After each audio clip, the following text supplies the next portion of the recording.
Hello, good morning students. આજે આપણે chapter number 5 વનસ્પતિની બાહ્યાકાર વિદ્યા જેના MCQ સોલ્વ કરીશું, જે તમને નીટમાં ઉપયોગી બની રહેશે. તો પહેલો ક્વેશ્ચન છે, વડ સ્તંભ મૂળ સર્જે છે, તેની પાછળ નીચેના પૈકી કયું કારણ જવાબદાર છે? તો એનો આન્સર આવશે બી, તે મજબૂત અને વજનદાર શાખાઓ ધરાવે છે. અને મજબૂત અને વજનદાર શાખાઓ નમી ન પડે, એના વજનથી નમી ન પડે એટલા માટે વડ સ્તંભ મૂળનું નિર્માણ કરે છે. ત્યાર પછી સેકન્ડ નંબરનો ક્વેશ્ચન છે, સૌથી નાનું પર્ણ શેમાં જોવા મળે છે? તો સૌથી નાનું પર્ણ બી, વુલ્ફિયા નામની વનસ્પતિમાં જોવા મળે છે. જો આપણે ચેપ્ટરની શરૂઆતમાં કીધું હતું નાનામાં નાની અને ઊંચામાં ઊંચી વનસ્પતિ, તો આવૃત બીજધારીમાં નાનામાં નાની વનસ્પતિ વુલ્ફિયા ગ્લોબોઝા છે. તો વુલ્ફિયા ગ્લોબોઝા વનસ્પતિમાં પર્ણ એ સૌથી નાનું પર્ણ હોય છે. ત્યાર પછી આપણે વાત કરીએ ત્રીજો ક્વેશ્ચન, બીજપત્રનો અભાવ હોય તેવી દ્વિદળ વનસ્પતિ કઈ છે? તો એ અમરવેલમાં અમરવેલ જે વનસ્પતિ છે એમાં બીજપત્રનો અભાવ હોય છે. ત્યાર પછી ચોથા નંબરનો ક્વેશ્ચન, જલજ વનસ્પતિમાં ખાલી જગ્યા, તો એમાં આન્સર આવશે જલજ વનસ્પતિમાં સી આન્સર આવશે. જલજ વનસ્પતિમાં મૂળતંત્ર અલ્પ વિકસિત હોય છે. ત્યાર પછી આગળ આપણે વાત કરીએ, આદુ એ ભૂમિગત પ્રકાંડ છે, તે મૂળથી કયા કારણોસર અલગ પડે છે? તો જવાબ આવશે કે તે ગાંઠ અને આંતરગાંઠ ધરાવે છે. એટલે પ્રકાંડમાં ગાંઠ અને આંતરગાંઠ હોય, પણ મૂળમાં ગાંઠ અને આંતરગાંઠ હોતું નથી. એટલે આદુ ભૂમિગત પ્રકાંડ છે, છતાં પણ એ મૂળથી અલગ પડે છે, કારણ કે એમાં ગાંઠ અને આંતરગાંઠ જેવી રચના જોવા મળે છે, જે મૂળમાં હોતી નથી. પછી 6 નંબરનો ક્વેશ્ચન તમને આપ્યો છે, દીર્ઘસ્થાયી વજ્રચક્ર. તો દીર્ઘસ્થાયી વજ્રચક્ર શેમાં જોવા મળે છે? તો આપણે સોલેનેસી કુળ વિશે શીખી ગયા. સોલેનેસી કુળની બધી જ વનસ્પતિ, જેમ કે મરચાં, રીંગણ, પીલુડી, જે બધી વનસ્પતિમાં છે એમાં વજ્રપત્ર છે એ દીર્ઘસ્થાયી એટલે કે સ્થાયી રહે છે. બીજી બધી વનસ્પતિમાં ફલનની ક્રિયા પછી વજ્રપત્ર ખરી પડે છે, પણ સોલેનેસી કુળમાં વજ્રપત્ર ફળ સાથે સ્થાયી રહે છે. ત્યાર પછી આગળ છે 7 નંબરનો ક્વેશ્ચન, પાર્કિન્સોનિયા અને ઓસ્ટ્રેલિયન બાવળ એ ખાલી જગ્યાના ઉદાહરણો છે. તો આપણને ઓસ્ટ્રેલિયન બાવળ આપ્યું છે કે ઓસ્ટ્રેલિયન બાવળમાં દાંડીપત્ર જોવા મળે છે. તો પાર્કિન્સોનિયામાં પણ દાંડીપત્ર જેવી રચના જોવા મળે છે. હવે દાંડીપત્ર એટલે શું તમને સમજાવ્યું છે કે દાંડીપત્ર એટલે કે ઓસ્ટ્રેલિયન બાવળ જેવી વનસ્પતિના એના પર્ણો નાના હોય છે અને ઝડપથી ખરી પડે છે. તો પ્રકાશ સંશ્લેષણની ક્રિયા કરવા માટે એનું જે પર્ણદંડ છે એ પર્ણદંડ એ પહોળો ચપટો લીલા રંગનો બની પ્રકાશ સંશ્લેષણની ક્રિયા કરે છે, માટે એને દાંડીપત્ર તરીકે ઓળખવામાં આવે છે. આગળ 8 નંબરનો ક્વેશ્ચન, પ્રકાંડના તલ સ્થાને ગુચ્છામાં જોવા મળતા સંગ્રાહી મૂળ, તો એમાં આવશે એને ગુચ્છાદાર સાકંદ મૂળ તરીકે ઓળખવામાં આવે છે. ત્યાર પછી આગળ આપણે વાત કરીએ 9 નંબરનો ક્વેશ્ચન, તલ સ્થાનેથી મૂલાગ્ર તરફ જતા મૂળના પ્રદેશો કયા આવે?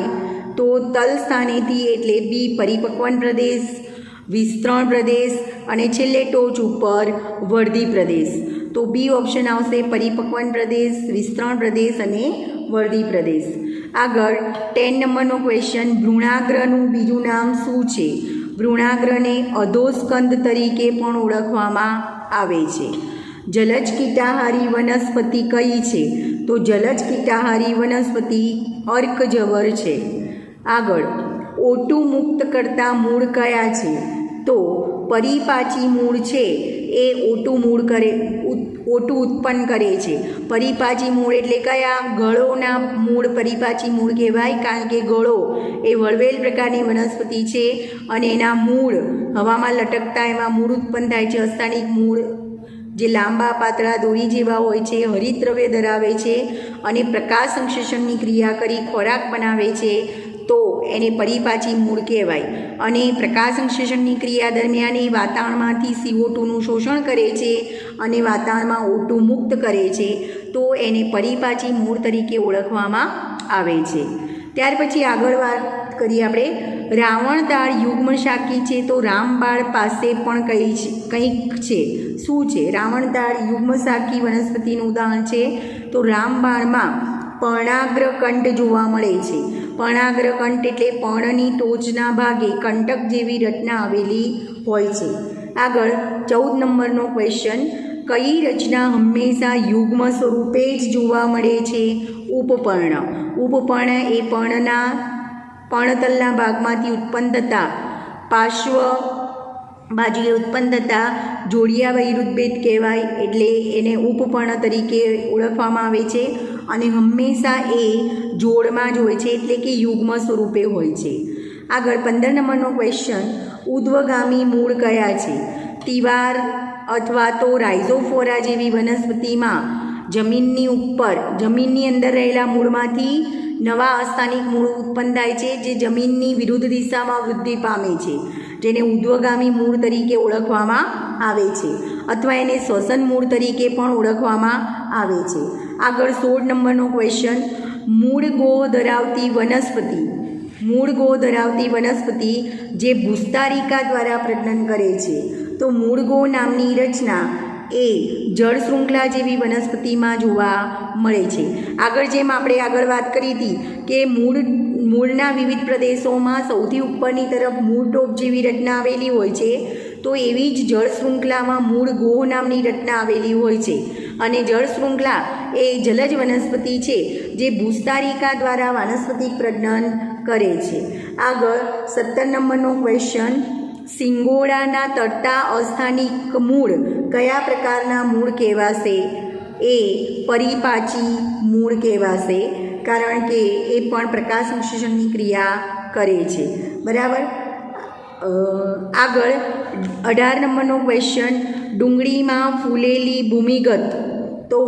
ભૂમિગત રચનાને કંદ તરીકે ઓળખવામાં આવે છે. 19 નંબરનો ક્વેશ્ચન. 19 નંબરનો ક્વેશ્ચન. પ્રકાંડ પર્ણ જેવી રચનામાં રૂપાંતરણ પામે છે અને પર્ણો કંટકોમાં રૂપાંતરણ પામે છે, તો તે ખાલી જગ્યામાં જોવા મળે છે. બરાબર. પ્રકાંડ એટલે એમાં જવાબ આવશે પ્રકાંડ પર્ણ જેવી રચનામાં રૂપાંતરણ પામે છે અને પર્ણ કંટકમાં રૂપાંતરણ પામે છે, તે ખાલી જગ્યામાં જોવા મળે છે. તેમાં જવાબ આવશે સી, પર્ણસ્રદસ પ્રકાંડ. એટલે પર્ણસ્રદસ પ્રકાંડ કોનામાં જોવા મળે? ફાફડાદોડ જેવી વનસ્પતિ, બરાબર, જેમાં પર્ણસ્રદસ પ્રકાંડ જોવા મળે છે. એના પર્ણો ઝડપથી ખરી પડે છે, એટલે એનું પ્રકાંડ લીલા રંગનું ચપટું બની પહોળું બની અને પ્રકાશ સંશ્લેષણની ક્રિયા કરે છે. બરાબર. અને એના પર્ણો છે એ કંટકમાં રૂપાંતરણ પામે છે. ફાફડા થોરના પર્ણો કંટકમાં રૂપાંતરણ પામે છે. એટલે આ ક્વેશ્ચનનો જવાબ આવશે પ્રકાંડ પર્ણ જેવી રચનામાં રૂપાંતરણ પામે છે, તો એને પર્ણસ્રદસ પ્રકાંડ કહેવાય. પર્ણો કંટકમાં રૂપાંતરણ પામે છે, તો ફાફડા થોરમાં એના પર્ણો ઉત્સેદનની ક્રિયાને ઘટાડવા માટે પર્ણો છે એ કંટકમાં રૂપાંતરણ પામે છે. આગળ 20 નંબરના ક્વેશ્ચનની આપણે વાત કરીએ. ખાલી જગ્યા દ્વિદળી સમાંતર શિરાવિન્યાસ ધરાવે છે. બરાબર. તો દ્વિદળી સમાંતર શિરાવિન્યાસ ધરાવે છે, એમાં જવાબ આવશે બી, કેલોફાઇલમ નામની વનસ્પતિ છે એ દ્વિદળી સમાંતર શિરાવિન્યાસ ધરાવે છે. કેલોફાઇલમ દ્વિદળી વનસ્પતિ છે જે સમાંતર શિરાવિન્યાસ ધરાવે છે. 21 નંબરનો ક્વેશ્ચન છે. ગંડિકામય મૂળ ખાલી જગ્યામાં ઉત્પન્ન થાય છે, તો એનો આન્સર આવશે પેપિલિયોનેટી અથવા પેપિલિયોનોઇડી કુળમાં ગંડિકામય મૂળ જોવા મળે છે. ગંડિકામય મૂળ એટલે આપણે સિંબિકુળની વનસ્પતિમાં જે વાત કરી કે એમાં ગાંઠો જેવી રચના જોવા મળે છે, એવી રચના. આગળ 22 નંબરનો ક્વેશ્ચન. સૌથી વિશાળ પર્ણ ખાલી જગ્યા સાથે સંકળાયેલું હોય છે, તો એમાં જવાબ આવશે વિક્ટોરિયા. વિક્ટોરિયા નામની વનસ્પતિમાં સૌથી મોટું પર્ણ જોવા મળે છે. ત્યાર પછી 23 નંબરનો ક્વેશ્ચન છે, નીચે પૈકી કઈ મરુદ્ભિદ વનસ્પતિ કે જેમાં પ્રકાંડ ચપટા, લીલા અને રસાળ સ્વરૂપમાં રૂપાંતરિત થયેલ હોય છે?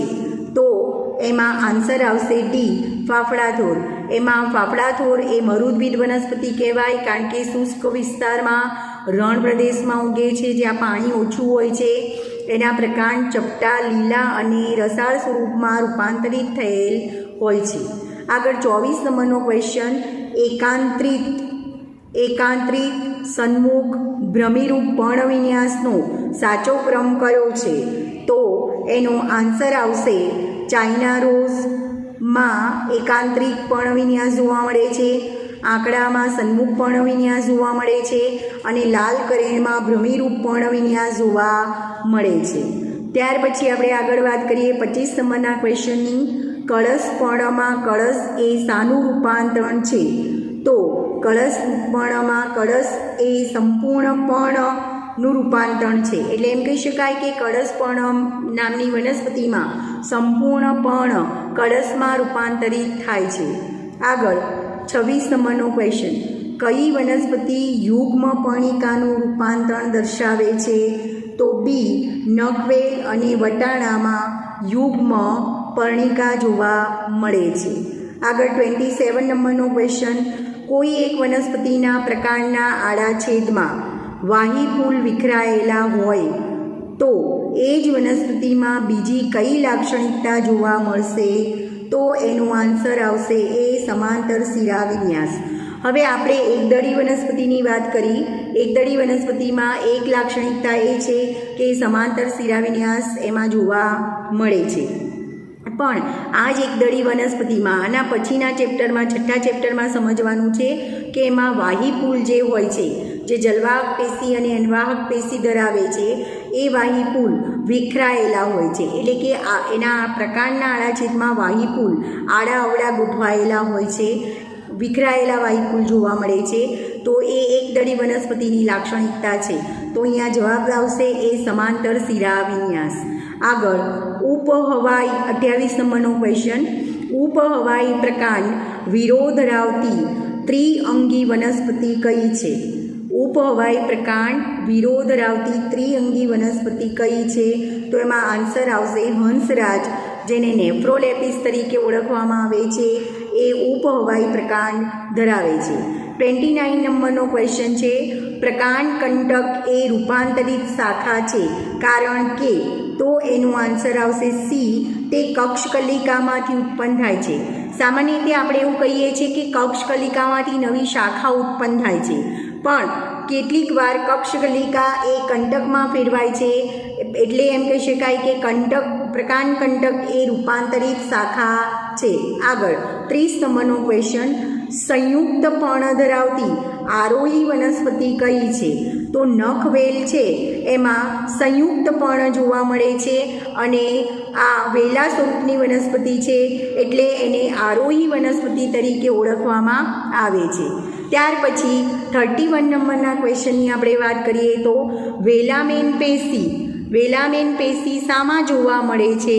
તો વેલામેન પેશી એ પરરોહી મૂળમાં જોવા મળે છે. અને પરરોહી મૂળ કઈ વનસ્પતિમાં જોવા મળે છે? તો ઓર્કિડ નામની વનસ્પતિમાં પરરોહી મૂળ જોવા મળે છે, અથવા એને બેજગ્રાહી મૂળ પણ કહી શકાય. આગળ 32 નંબરનો ક્વેશ્ચન, મૂળતંત્ર એ આદિમૂળમાંથી વિકાસ પામે છે, તો પ્રરોતંત્ર ખાલી જગ્યામાંથી વિકાસ પામે. તો એનો આન્સર આવશે આદિસ્કંદ. પ્રરોતંત્રની રચના આદિસ્કંદમાંથી થાય છે. આગળ 33 નંબરનો ક્વેશ્ચન, મૂળની દ્વિતીયક શાખાઓ ક્યાંથી ઉત્પન્ન થાય છે? તો એનો આન્સર આવશે ડી, સ્થાયી પ્રદેશમાંથી. બરાબર. આગળ અહીંયા મૂળ રોમ નથી કીધું. જો તમને એમ કીધું હોય કે મૂળ રોમ કયા પ્રદેશમાંથી ઉત્પન્ન થાય, તો પરિપક્વન પ્રદેશમાંથી. પણ અહીંયા તમને એવું કીધું છે કે મૂળની દ્વિતીયક શાખાઓ ક્યાંથી ઉત્પન્ન થાય છે? તો સ્થાયી પ્રદેશમાંથી ઉત્પન્ન થાય છે. આગળ 34 નંબરનો ક્વેશ્ચન છે, પર્ણ અને શાખાની ઉત્પત્તિ અનુક્રમે શામાંથી થાય છે? તો પર્ણની ઉત્પત્તિ ગાંઠમાંથી થાય છે અને શાખાની ઉત્પત્તિ કક્ષકલિકામાંથી થાય છે. તો એનો આન્સર આવશે એ ગાંઠ અને કક્ષકલિકા. આગળ લીલા રંગના ખાલી જગ્યા O2 મુક્ત કરતા પરિપાચી મૂળ કઈ વનસ્પતિમાં જોવા મળે છે? તો આન્સર ગળોમાં ઓક્સિજન મુક્ત કરતા લીલા રંગના પરિપાચી મૂળ જોવા મળે છે. આગળ 36 નંબરનો ક્વેશ્ચન, O2 ગ્રહણ કરતા અભુવર્તી પ્રકાશાનુવર્તી શ્વસન મૂળ કઈ વનસ્પતિમાં જોવા મળે છે? તો O2 ગ્રહણ કરતા અભુવર્તી પ્રકાશાનુવર્તી શ્વસન મૂળ એ રાઇઝોફોરા નામની વનસ્પતિમાં જોવા મળે છે. તો તમને ખ્યાલ છે કે મેંગ્રુવ્સ વનસ્પતિ, ટીવાર અને રાઇઝોફોરા નામની વનસ્પતિ, જેને મેંગ્રુવ્સ વનસ્પતિ કહેવાય છે, એ કાદવવાળા વિસ્તારમાં થાય છે. તો એમાં શ્વસન માટે ઓક્સિજન ગ્રહણ કરતા અભુવર્તી એટલે જમીનથી વિરુદ્ધ દિશામાં, પ્રકાશાનુવર્તી એટલે પ્રકાશની દિશામાં શ્વસન મૂળ ઉત્પન્ન થાય છે, જેની ઉપર ઘણા બધા છિદ્રો જેવી રચના આવેલી હોય છે અને એ છિદ્રો દ્વારા એ O2ની આપ-લે કરે છે, બરાબર. તો એને શ્વસન મૂળ તરીકે ઓળખવામાં આવે છે. તો અહીંયા આન્સર આવશે રાઇઝોફોરા. આગળ પ્રકાંડની ધરી 37 નંબરનો ક્વેશ્ચન, પ્રકાંડની ધરી એકાગજન્ય હોય તેવી વનસ્પતિ? તો એનો આન્સર આવશે એકાગજન્ય પ્રકાંડની ધરી કઈ વનસ્પતિમાં જોવા મળે છે? 37 નંબર, પ્રકાંડની ધરી એકાગજન્ય હોય તેવી વનસ્પતિ કઈ છે? તો એમાં આન્સર આવશે ડી, આસોપાલવ અને સરુ એમાં એકાગજન્ય ધરી જોવા મળે છે. આગળ 38 નંબરનો ક્વેશ્ચન, વજ્રકંદ તરીકે ઓળખાતું ખોરાક સંગ્રહી પ્રકાંડ કયું છે? તો વજ્રકંદ તરીકે ઓળખાતું ખોરાક સંગ્રહી પ્રકાંડ એને સુરણમાં જોવા મળે છે. પછી 39 નંબરનો ક્વેશ્ચન, ખોરાક સંગ્રહી પર્ણ કે આવરિત કંદ તરીકે, ખોરાક સંગ્રહી પર્ણ કે જેને આવરિત કંદ તરીકે ઓળખવામાં આવે છે? તો ડુંગળીમાં ખોરાક સંગ્રહી પર્ણ જોવા મળે છે, એટલે કે પર્ણતલના ભાગમાં ખોરાકનો સંગ્રહ થાય છે, બરાબર, અને એને આવરિત કંદ તરીકે ઓળખવામાં આવે છે. 40 નંબરનો ક્વેશ્ચન, નીચેનામાંથી કઈ રચના માત્ર જલજ વનસ્પતિમાં જોવા મળે છે? તો જલજ વનસ્પતિમાં ભૂસ્તારિકા નામની રચના જોવા મળે છે.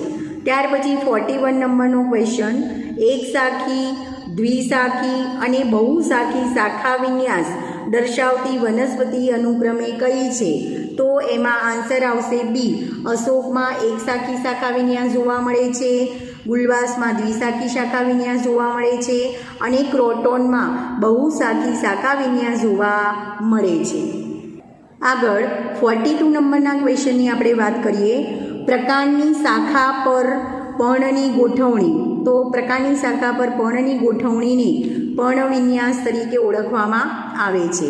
43 નંબરનો ક્વેશ્ચન છે, પ્રાથમિક મૂળની સતત વૃદ્ધિથી નિર્માણ પામતા મૂળતંત્રને શું કહે છે?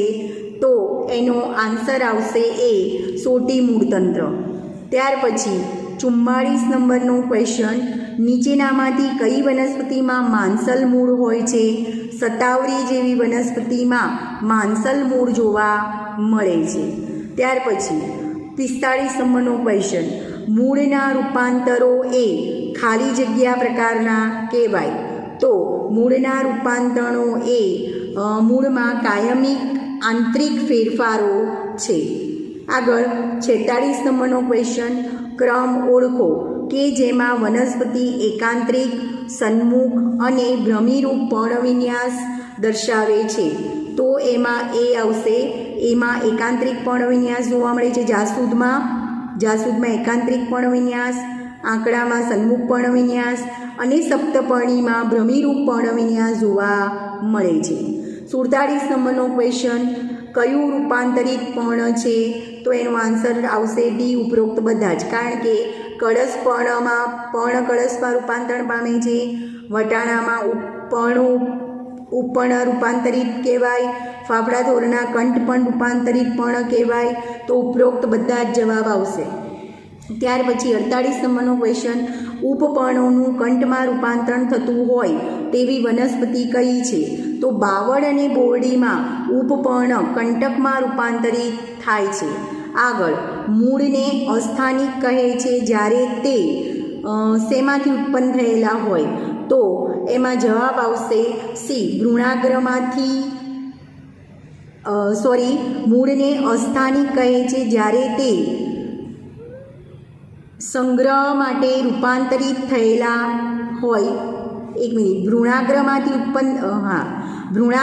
ઉત્પન્ન થયેલા હોય. કારણ કે આપણે સ્થાનિક મૂળ તો કોને કહેવાય? જો ભ્રૂણ મૂળમાંથી ઉત્પન્ન થયેલો હોય તો એને સ્થાનિક મૂળ કહેવાય, બરાબર. પણ ભ્રૂણાગ્રમાંથી પ્રકાંડ ઉત્પન્ન થાય છે, તો પ્રકાંડના ઉપરાક્ષ કે અદ્રાક્ષ ભાગમાંથી જો મૂળ ઉત્પન્ન થયા હોય તો એને અસ્થાનિક મૂળ કહેવાય. એટલે અહીંયા જવાબ આવશે સી, ભ્રૂણાગ્રમાંથી ઉત્પન્ન થયેલા હોય તો એને અસ્થાનિક મૂળ કહેવાય છે. આગળ, સીમડાનું પર્ણ ખાલી જગ્યા છે. સીમડાનું પર્ણ એ ખાલી જગ્યા છે, તો સીમડાનું પર્ણ એ બહુપર્ણી પંજાકાર પર્ણ કહેવાય. એટલે પર્ણદળની ટોચ ઉપર 2 થી વધારે પર્ણો જોવા મળે છે. ત્યાર પછી 51 નંબરનો ક્વેશ્ચન છે, બહુશિરી સમાંતર શિરાવિન્યાસ ધરાવતી વનસ્પતિ ખાલી જગ્યા છે. તો ઘાસ અને તાડ એ બહુશિરી સમાંતર શિરાવિન્યાસ દર્શાવે છે. આગળ 52 નંબરનો ક્વેશ્ચન, કઈ ખોરાક સંગ્રહિત રચનામાં અસ્થાનિક કલિકા દ્વારા પ્રજનન થાય છે? તો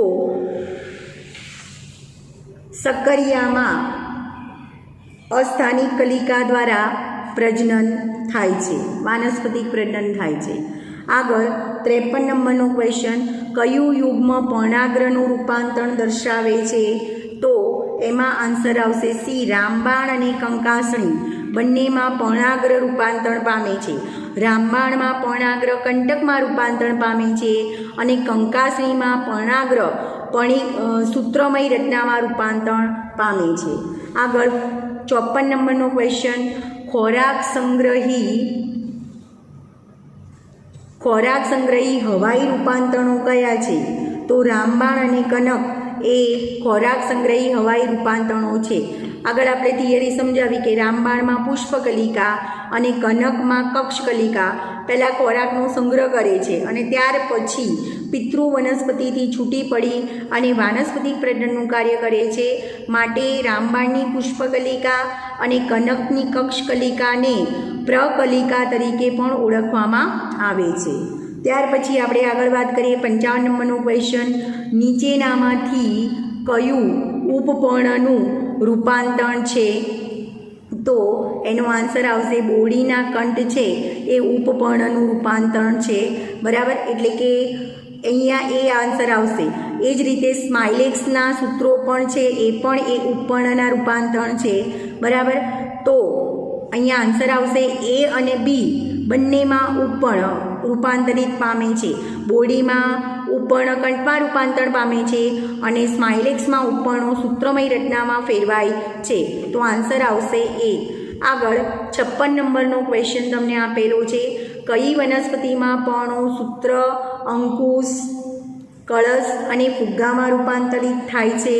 તો એનો આન્સર આવશે એ. વટાણામાં પર્ણો સૂત્રમય રચનામાં ફેરવાય છે, બરાબર. નખવેલમાં પર્ણો અંકુશ જેવી રચનામાં ફેરવાય છે. કળશ પર્ણમાં પર્ણ એ કળશમાં ફેરવાય છે અને અર્કજવર નામની વનસ્પતિમાં પર્ણ ફુગ્ગા જેવી રચનામાં ફેરવાય છે. એટલે આન્સર આવશે એ. આગળ 57 નંબરનો ક્વેશ્ચન, જાલાકાર શિરાવિન્યાસ ધરાવતી વનસ્પતિ ખાલી જગ્યામાં જોવા મળે છે? તો એમાં જવાબ આવશે બી, આંબામાં જાલાકાર શિરાવિન્યાસ જોવા મળે છે કારણ કે દ્વિદળ વનસ્પતિ છે. આગળ 58 નંબરનો ક્વેશ્ચન, મૂળ રોમ કયા વિસ્તારમાંથી વિકસે છે? તો મૂળ રોમ કયા વિસ્તારમાંથી ઉત્પન્ન થાય છે? પરિપક્વન પ્રદેશમાંથી ઉત્પન્ન થાય છે. આગળ બી ઓપ્શન આવશે 59. નીચેનામાંથી અસંગત વિધાન કયું છે? તો એમાં ડી આવશે, દ્વિશાખી શાખા વિન્યાસ. આસોપાલવ, આસોપાલવમાં દ્વિશાખી શાખા વિન્યાસ જોવા મળતો નથી। આગળ 60 નંબરનો ક્વેશ્ચન તમને આપ્યું છે કોળું, એમાં પ્રકાંડ સૂત્ર જોવા મળે છે, તો કંકાસણીમાં કઈ રચના જોવા મળે છે? તો કંકાસણીમાં પર્ણાગ્ર સૂત્ર જોવા મળે છે, એટલે કે પર્ણાગ્ર સૂત્રમય રચનામાં ફેરવાય છે। આગળ 61 નંબરનો ક્વેશ્ચન તમને આપેલો છે, ખરા ખોટા જોવાના છે। પહેલું આપ્યું છે મૂળરોમ પ્રદેશના કોષો વિભેદન પામે છે, બરાબર, તો એ ટ્રુ આવશે। આગળ 2 નંબરનું વાક્ય છે ગાજર ખોરાક સંગ્રહી પ્રાથમિક મૂળ છે, તો એ પણ સાચું છે। સક્કરિયું ખોરાક સંગ્રહી સ્થાનિક મૂળ છે, એ ખોટું વાક્ય કહેવાય, કારણ કે સક્કરિયું ખોરાક સંગ્રહી અસ્થાનિક મૂળ કહેવાય। પછી મકાઈના અવલંબન મૂળ આંતરગાંઠ પરથી ઉદ્ભવે છે, તો એ વિધાન પણ ખોટું છે, તો અહીંયા આન્સર આવશે એ। આગળ આપણે 62 નંબરની ક્વેશ્ચનની વાત કરીએ। નીચેના વિધાનોમાંથી અનુક્રમે સાચા અને ખોટા વિધાન ક્રમાનુસાર દર્શાવો, બરાબર, તો એમાં પહેલું વિધાન આપેલું છે 62માં કે યુગ્મ શાખા વિન્યાસમાં કક્ષકલિકાનું 2 શાખામાં વિભાજન થાય છે, તો ખોટું। યુગ્મ શાખા વિન્યાસમાં અગ્રકલિકા 2 શાખામાં વિભાજિત થાય છે, એટલે પહેલું વિધાન ખોટું છે।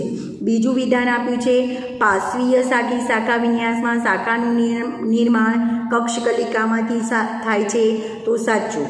ત્રીજું વિધાન છે અપરિમિત શાખા વિન્યાસ દર્શાવતી વનસ્પતિ એકાક્ષજન્ય હોય છે, સાચું।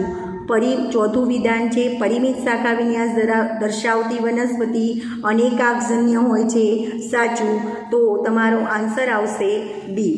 આગળ 63 નંબરનું ક્વેશ્ચન, કઈ વનસ્પતિમાં કક્ષકલિકા ખોરાક સંગ્રહ કરી વાનસ્પતિક પ્રજનન કરે છે?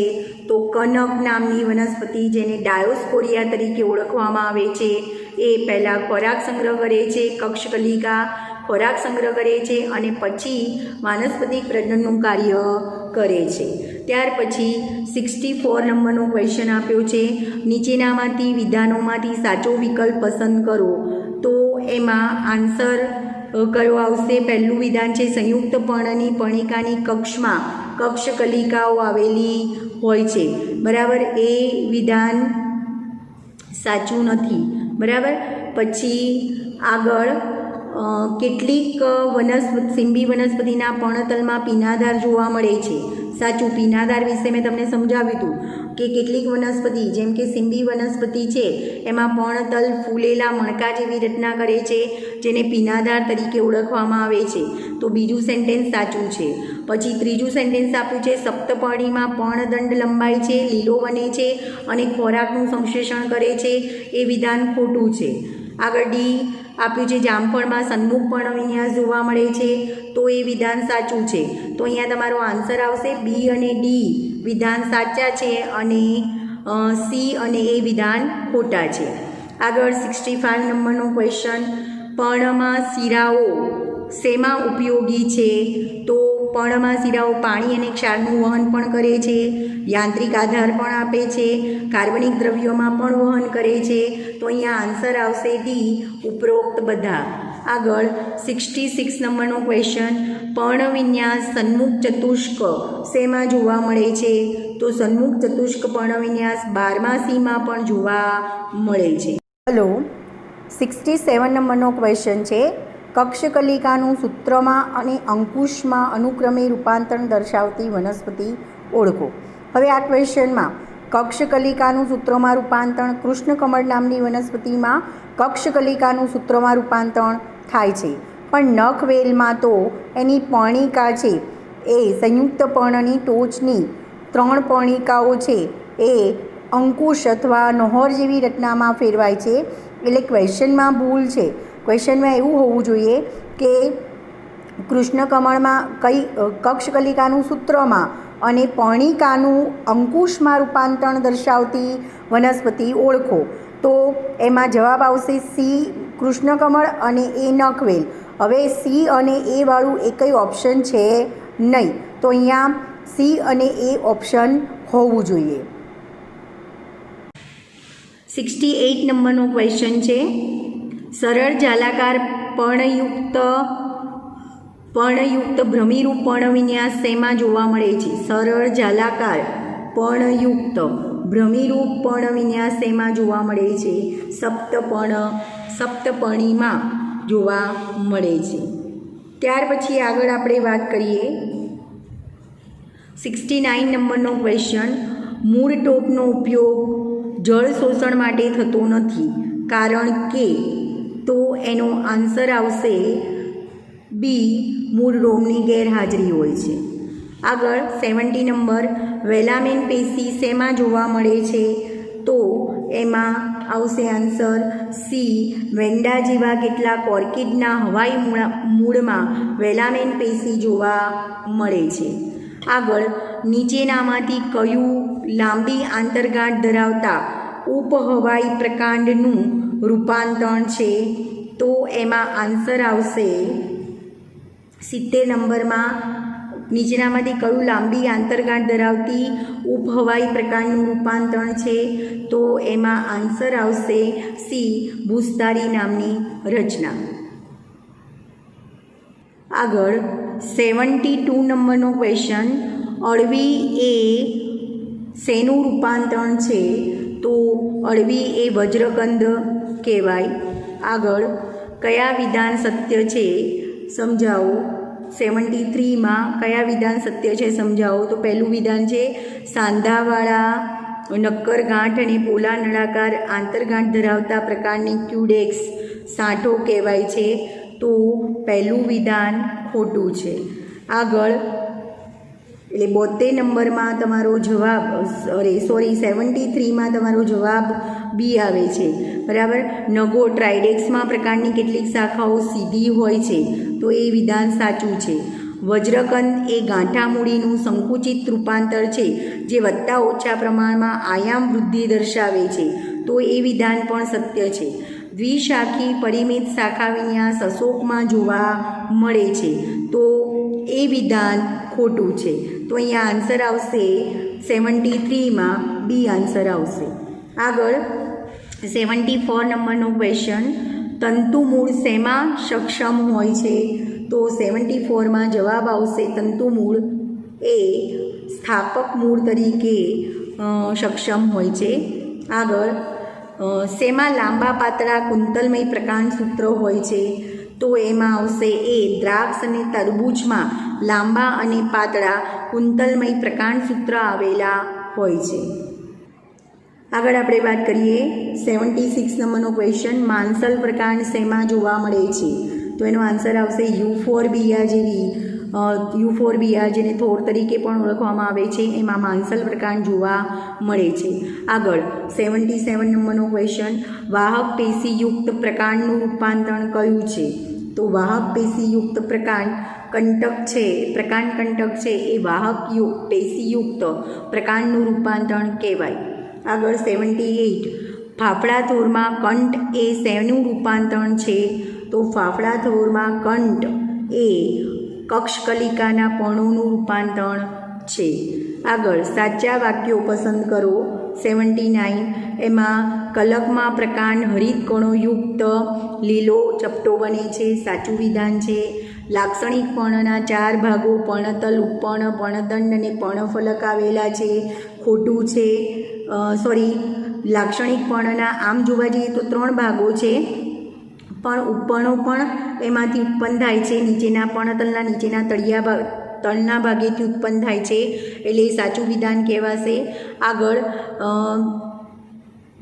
ત્રીજું વિધાન આપ્યું છે દ્વિદળીમાં બહુશિરી અપસારી શિરાવિન્યાસ જોવા મળે છે, તો ત્રીજું વિધાન ખોટું છે. અને બિલીમાં ત્રિપર્ણી પંજાકાર સંયુક્ત પર્ણ જોવા મળે છે, તો ચોથું વિધાન સાચું છે.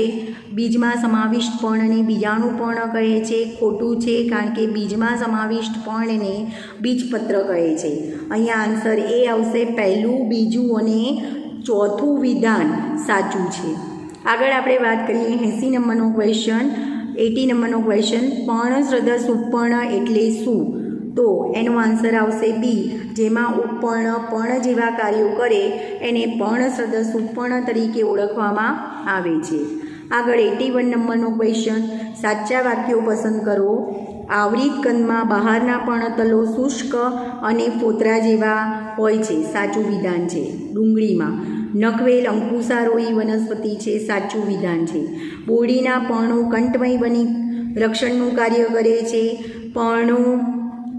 બોરડીમાં પર્ણો કંઠમય બની રક્ષણનું કાર્ય કરે છે, ખોટું. પર્ણો કંઠમય બને છે. અર્ક જવરમાં પર્ણ કળશમાં રૂપાંતરણ પામી કીટભક્ષણ કરે છે, તો ખોટું વિધાન. વટાણામાં પર્ણ સદૃશ ઉપપર્ણ જોવા મળે છે, સાચું વિધાન. તો 81 નંબરમાં ક્વેશ્ચન આવશે બી, પહેલું, બીજું અને પાંચમું વિધાન સાચું છે. આગળ 82 નંબરનો ક્વેશ્ચન, ભૂસ્તારિકાનું ઉદાહરણ કયું છે? બી, આઇકોર્નિયા.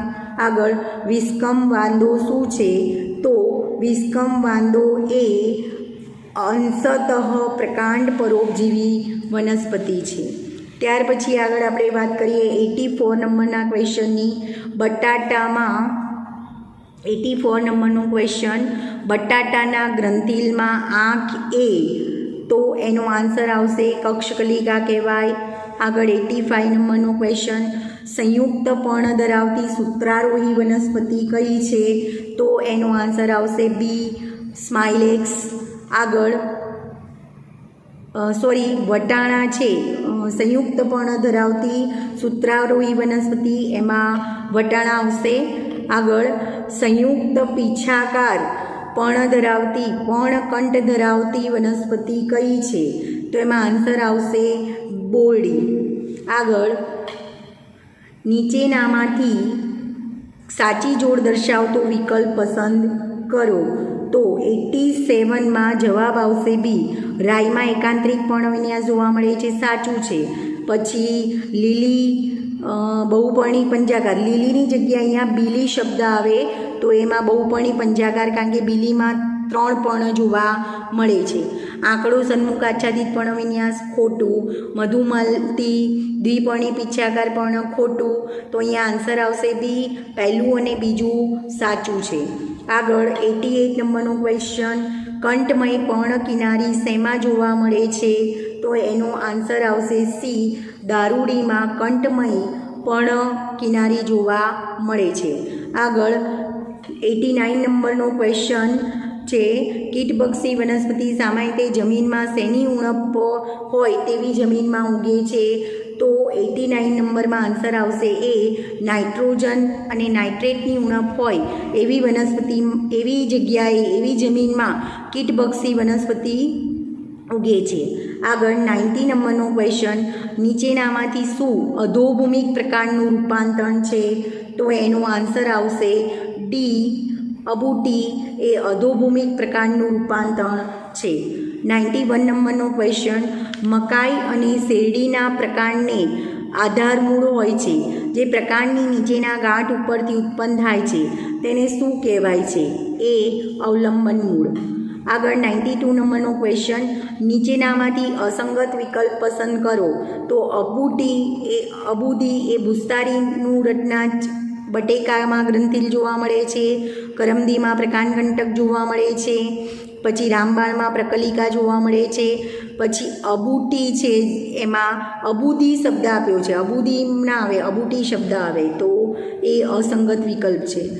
અચ્છા, એવું કહી શકાય કે આમાં બટાકા ગ્રંથિલની રચના, કરમદી પ્રકાંડકંટક, રામબાણમાં પ્રકલિકા એ પ્રકાંડના કોઈ ભાગના રૂપાંતરણ છે, જ્યારે ભૂસ્તારી છે એ જમીનમાં નીચે જે શાખામાંથી હવાઈ પ્રકાંડ ઉત્પન્ન થાય છે એનું રૂપાંતરણ છે.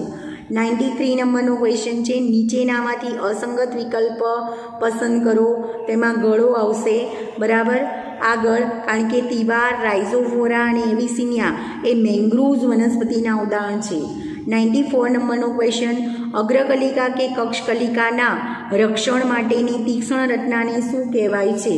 તો એમાં આન્સર આવશે ડી, પ્રકાંડકંઠ કહેવામાં આવે છે. આગળ 95 નંબરનો ક્વેશ્ચન આપ્યો છે, કક્ષકલિકાનું સૂત્રમાં અને પ્રકલિકાનું અનુક્રમે રૂપાંતરણ દર્શાવતી વનસ્પતિ ઓળખો. તો એમાં 95માં જવાબ આવશે બી આવશે, સી અને ડી જેમ કે કૃષ્ણ કમળમાં કક્ષકલિકા સૂત્રોમાં ફેરવાય છે અને કનકમાં કક્ષકલિકા પ્રકલિકામાં ફેરવાય છે. એટલે અહીંયા કૃષ્ણ કમળ અને કનક એ આવશે, એટલે જવાબ બી આવશે, સી અને ડી. પછી તમને જોડકું આપ્યું છે, જોડકામાં આવશે કળશ, તો કળશ પણ અને અહીંયા જવાબ તમારો આવશે 96 નંબરનો જે ક્વેશ્ચન છે એમાં જવાબ તમારો એ આવશે. કળશને નેપેન્થસ તરીકે પણ ઓળખવામાં આવે છે. ફુગ્ગામય પણ અર્કજવરમાં જોવા મળે છે. દાંડીપત્ર ઓસ્ટ્રેલિયન બાવળમાં જોવા મળે છે. આવૃત કંદ જેવી રચના ડુંગળીમાં જોવા મળે છે. તો અહીંયા તમારો આન્સર આવશે એ. આગળ 97 નંબરનો ક્વેશ્ચન, વાનસ્પતિક પ્રજનન કરતી કક્ષકલિકામાંથી ઉત્પન્ન થતી શાખા ભૂસ્તારિકા કઈ વનસ્પતિમાં જોવા મળે છે? તો એનો જવાબ આવશે જળ શૃંખલા, કારણ કે જળ શૃંખલામાં ભૂસ્તારિકા જોવા મળે છે. આગળ સોનેરેશિયામાં ભૂમિગત મૂળ ઉદ્ભવ દિશામાં વિકસે તેને શું કહેવાય છે? તો એમાં જવાબ આવશે એ, શ્વસન મૂળ. આગળ નીચેના વિધાનોમાંથી સાચો વિકલ્પ પસંદ કરો. સંયુક્તપર્ણની પર્ણિકાની કક્ષમાં કક્ષકલિકા હોય છે, તો એ વિધાન ખોટું છે. અહીંયા જવાબ આવે છે એ, એટલે સંયુક્તપર્ણની પર્ણિકાની કક્ષમાં કલિકાઓ હોય છે, કક્ષકલિકાઓ હોય છે, ખોટું. કેટલીક સિંબી વનસ્પતિના પર્ણદલમાં પીનાદાર હોય છે, સાચું.